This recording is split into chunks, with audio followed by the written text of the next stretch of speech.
Used to be quite a lot. I still send out quite a bit of mail throughout the year, not just Christmas. But I'll probably get a fair amount of Christmas cards, but it doesn't look like it's going to be the same amount this year, which is fine. I get it. People are busy. And but what disturbs me is that you hear more and more, also from St. David. Ooh, I feel a sneeze coming. Please excuse me. 1, 2.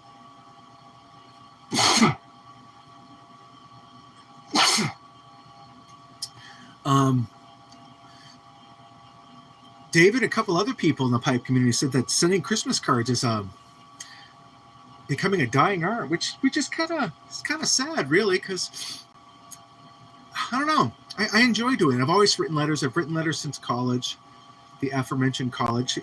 It was how I stayed in touch back home long before the internet became a thing. And even it was like 60 miles to the south. For me, it felt like I was going to Saturn because it was the first time I'd ever really been away from home before. So,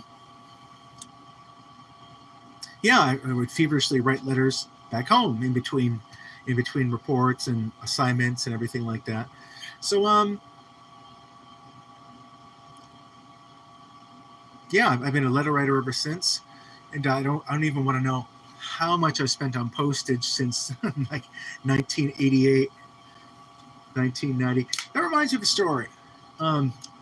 The other week, I was watching Meet TV or Cozy TV, and all of a sudden, a very Brady Christmas shows up.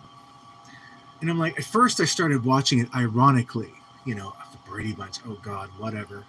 And the thing is, I remember the first year in college when this was first aired, and they had a watch party, and of course I was too busy getting used to the place and panicking because I'd never been away from home before. But a lot of people all over the place had a watch party for it because, and of course in college you do everything ironically. You watch the Brady Bunch ironically, but we all know that they cared because most of these people were, they grew up on the reruns of the Brady Bunch like I did.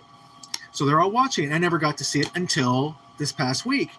And I'm sitting there watching it, and at first, I'm writing a letter in the meantime, watching it, ironically. Yeah, Brady Bunch, and slowly I'm getting sucked into it as you see the writers pick up story strands of all the characters that we remember so well from the original show. And most of the kids are married. The Brady household has been upgraded to like 1988 fashions, and which now look just as goofily dated as the 70s stuff did when you first saw the Brady Bunch.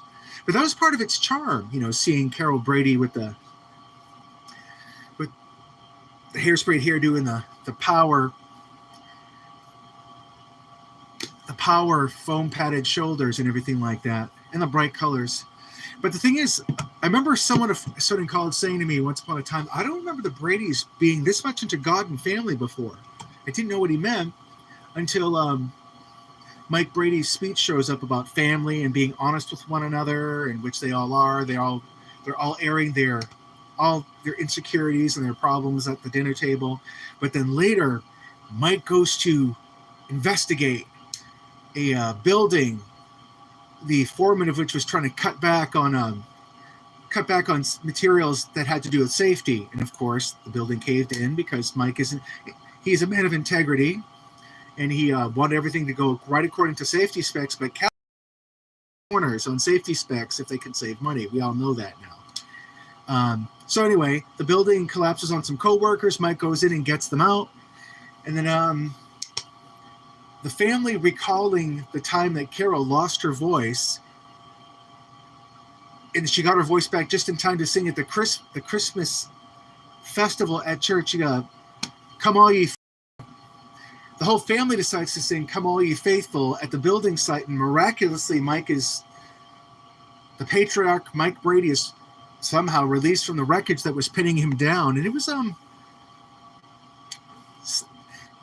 I would say it's cringeworthy, but it was very Brady too. But I don't remember the Brady Bunch being that, that Sunday school. But anyway, going on 23 minutes. I've talked to you enough. Thank you very much, Ron, for sending this along. I'm going to try and figure out how to get my address out of there. But take care of yourself, and we'll speak to you soon. À la prochaine.